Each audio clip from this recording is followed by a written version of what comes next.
ሰላም ቤተሰብ እንዴት ናችሁ? አላችሁ ወይ? ያለሁላችሁ እግዚአብሔር ይመስገን። ዛሬም እንደተለመደው አዳዲስ ነገሮችን ይዤ ወደ እናንተ መጥቻለሁ። ያው እንደምታውቁት ሰሞኑን ሁሉ ነገራችን አብርሽ ሆኗልና ዛሬም ስለ አብርሽ አንድ ያልተጠበቀ እና የተፈጠረ ነገር አለ እና ቤተሰብ እሱን ይዤላችሁ ነው የመጣሁት። ምንድነው? አብርሽ ከሀገር ሊወጣ ነው። ቤተሰብ በጣም የሚገርም ነገር ነው ማለት ሁኔታዎቹ ምናምን የእስካሁኑ ሁሉንም ነገር ታውቃላችሁ። ግን ደግሞ እዚህ ደረጃ ላይ ይደርሳል ብዬ ፐርሰናሊ ጭራሽ አልጠበቅኩም፣ አላሰብኩም ነበር። በቃ እንዴት ነው በዚህ ልክ ዝም ሊሉ የሚችለው? እንዴት ነው እንዴ? ከሀገር መውጣት ማለት እኮ በቃ ይሄ ነገር ከዚህም ያለፈ የታቀደበት ነገር አለ። ገና ከመጀመሪያውኑ በደንብ ታቅዶበት ነው እና ከዚህም በላይ ችግሮች ይፈጠራሉ ማለት ነው። እንዴት ነው በዚህ ልክ ዝም የሚባለው? እንዴት ነው? ሄርሜላም አለች፣ እሺ ወንድሙ እህቱ አሉ አይደለም እንዴ?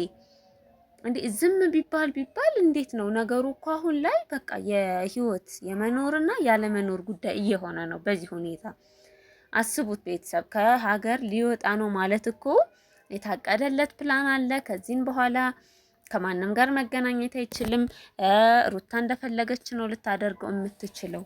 ሩታ እኮ ቤተሰብ እዚህ ጋር መገንዘብ ያለባችሁ ይሄንን ልጅ ብትወደው እኮ እሺ፣ ይሄ በቃ ትክክለኛ እንትን ቢሆን ግን ደግሞ አይደለም። ምክንያቱም ሰው ለሚወደው ሰው እንዴት ነው እንደዚህ የሚያደርገው? ትክክለኛ አስተሳሰብ ላይ እንዳልሆነ ታውቃለች፣ ያደረገችውን ታውቃለች። ልጁ ምንም በጤነኛ አእምሮ እያሰበ አይደለም። ይህንን ታውቃለች። የሚናገረውን እንኳን አያውቅም። የሚበላውን እንኳን የሚያውቅ አይመስለኝም። እሷ ነች እንትን የምትለው ነው። በዚህ ልክ ከራሱ ጋር እንዳልሆነ ታውቃለች። በዚህ ልክ ቤተሰብ።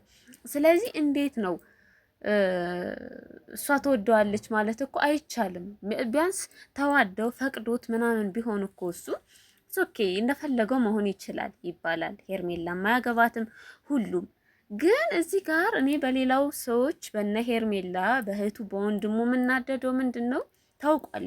በቃ አብርሽ ልክ እንዳልሆነ አንድ የታወቀ ትክክለኛ እውነታ ቢኖር ልክ እንዳልሆነ ነው። በቃ እሱ ልጁ ከራሱ ጋር እንዳልሆነ ነው። ስለዚህ ይሄ እየታወቀ ለምንድን ነው አስፈላጊው ነገር የማይደረግለት? ይሄ ነገር ምን ላይ እስኪደርስ ነው ዝም የሚባለው? ቤተሰብ እንዴ ምን ላይ እስኪደርስ ነው? እውነት በዚህ ሁኔታ እኮ አንዴ ከእጃቸው ከወጣ አሁንም ከነሱ ጋር ነው ማለት አይደለም።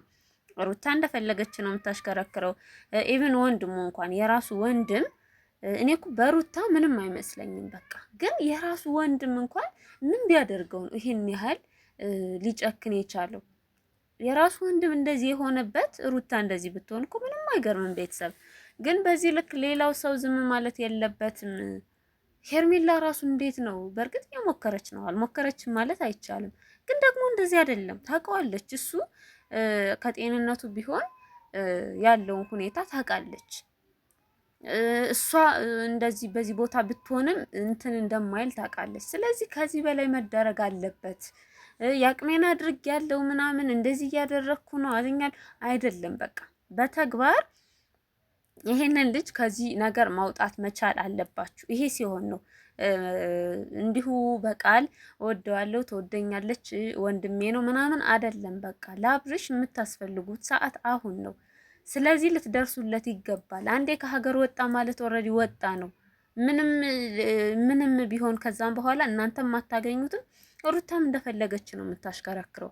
ስለዚህ ይሄ ነገር ከዚህ በላይ ሌሎች ነገሮች ላይ ደርሶ ውስብስብ ውስጥ ሳይገባ ኦልሬዲ ገብቷል። ግን ደግሞ ከዚህ በላይ ይሄዳል በዚህ ከቀጠለ። ስለዚህ የሆነ መፍትሄ መፈጠር አለበት። የሆነ ነገር መደረግ አለበት። በቃ ለአብርሽ እናስባለን፣ ጓደኞቹ ነን፣ እወደዋለሁ፣ ወንድሜ ነው የሚል አካል በስርዓት ማሰብ አለበት። በቃ የሚደረገውን ነገር አንዴ ከእጃችሁ ከወጣ ወጣ ነው። የሚደረገው ነገር ሁሉ መደረግ አለበት። በቃ ይሄ ግዴታ ነው። እንደ ግዴታ ታይቶ እንትን ማለት አለበት እና ቤተሰብ ያለው ነገር ይሄ ነው። የሚፈጠረውን ነገር ደግሞ እየተከታተልኩ አቀርብላችኋለሁ። መልካም ጊዜ